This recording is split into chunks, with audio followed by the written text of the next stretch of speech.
Hai semuanya, perkenalkan, namaku Fenty Mailana Susilawati dari kelas 12 IPA 7 nomor absen 12. Video ini dibuat guna memenuhi nilai ujian praktek mata pelajaran ekonomi dengan guru pengampu mapel yaitu Ibu Runing. Pada kesempatan kali ini, saya akan menjelaskan 3 poin penting dalam siklus perusahaan jasa. Yang pertama adalah jurnal umum, yang kedua adalah buku besar, dan yang ketiga adalah neraca saldo. Sebelumnya, tidak afdol jika kita tidak mengetahui apa itu perusahaan jasa. Perusahaan jasa itu apa sih?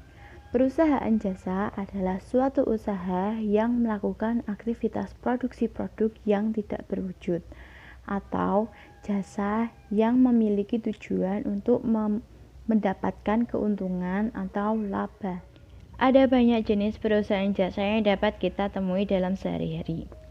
Salah satu contohnya adalah perusahaan jasa angkutan umum, yang tak lain adalah kendaraan bermotor. Dengan adanya perusahaan ini dapat memudahkan masyarakat dalam melakukan perjalanan dari satu tempat ke tempat tujuan.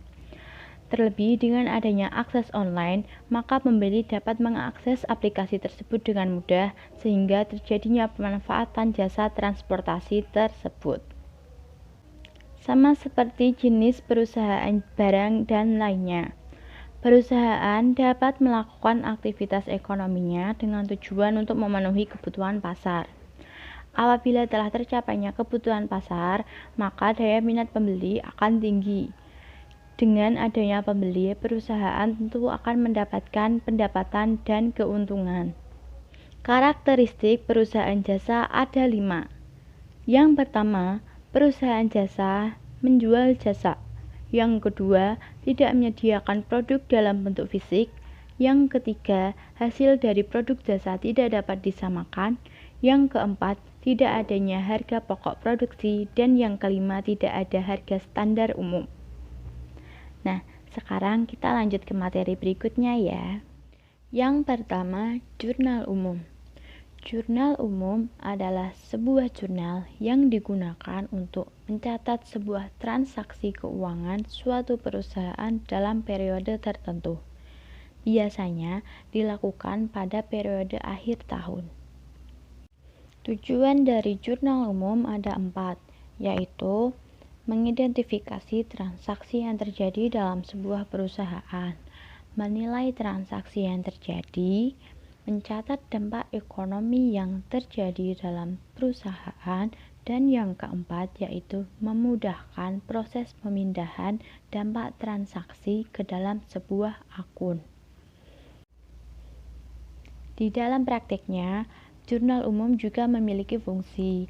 Fungsi-fungsi tersebut terdapat 5 poin. Yang pertama, fungsi historis, fungsi pencatatan, fungsi analisis, fungsi instruksi, dan kelima, fungsi informatif.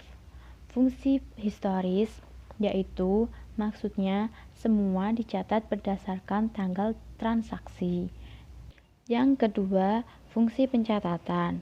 Semua transaksi yang terjadi di dalam perusahaan dicatat dan dimasukkan ke dalam jurnal umum. Yang ketiga, fungsi analisis.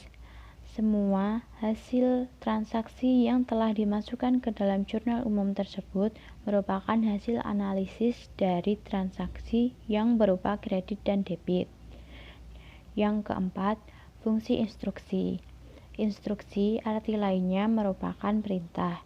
Jadi, dalam pemasukan data ke dalam buku besar terdapat perintah. Nah, yang terakhir yaitu fungsi informatif. Fungsi informatif maksudnya di dalam general ledger terdapat informasi dan bukti pencatatan transaksi yang telah terjadi di dalam perusahaan tersebut. Buku besar. Buku besar merupakan buku yang berisi tentang akun-akun perkiraan yang terkait dengan pencatatan transaksi keuangan dari akibat perubahan aktiva, modal, maupun kewajiban dalam perusahaan tersebut. buku besar ini dapat kita sebut sebagai posting. Fungsi dari buku besar antara lain sebagai bahan dan informasi dalam penyusunan laporan keuangan, untuk alat menggolongkan data keuangan, dan untuk alat meringkas data transaksi yang sudah tercatat di dalam jurnal umum. Cara posting dari jurnal umum ke dalam buku besar. Pertama-tama yaitu memindahkan tanggal kejadian yang sudah tercatat di dalam jurnal umum ke dalam buku besar. Yang kedua yaitu memindahkan jumlah debit dan kredit. Yang ketiga yaitu memindahkan nomor halaman pada jurnal umum ke dalam kolom referensi di buku besar. Dan yang terakhir yaitu memindahkan penjelasan dan keterangan ke dalam buku besar. Neraca saldo. Neraca saldo adalah istilah dari trial balance yang merupakan suatu daftar dan memiliki data-data keseluruhan dari buku besar sebuah perusahaan. Secara ringkasnya, neraca saldo ini adalah daftar yang disusun setelah penyusunan buku besar. Akun-akun dalam neraca saldo ini juga harus disusun secara sistematis, atau dalam artian tidak boleh diacak. Secara umum, neraca saldo dibagi menjadi 3. Yang pertama, neraca saldo yang belum disesuaikan, neraca saldo setelah penyesuaian, dan yang terakhir neraca saldo penutup.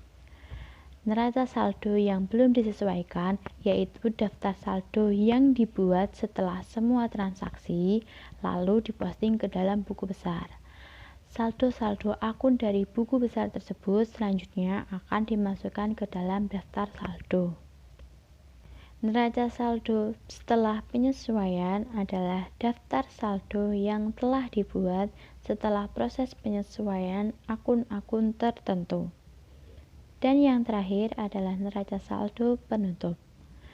Neraca saldo penutup dibuat untuk memastikan bahwa buku besar memiliki saldo awal untuk periode berikutnya. Neraca saldo setidaknya terdiri dari bentuk neraca saldo atas kolom utama yaitu kolom kode atau nomor akun, kolom nama akun atau keterangan, dan kolom debit dan kredit.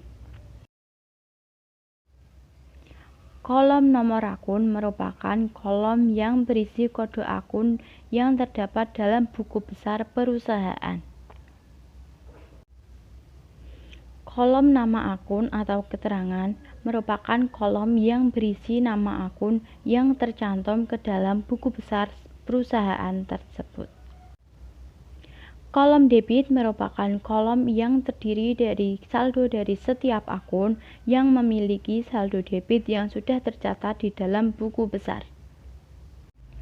Sedangkan kolom kredit merupakan kolom yang berisi saldo nama-nama akun yang memiliki total saldo kredit sesuai dengan buku besar. Itu tadi penjelasan mengenai perusahaan jasa dengan 3 siklusnya. Yang pertama jurnal umum, buku besar, dan neraca saldo. Apabila ada salah kata, saya mohon maaf. Terima kasih.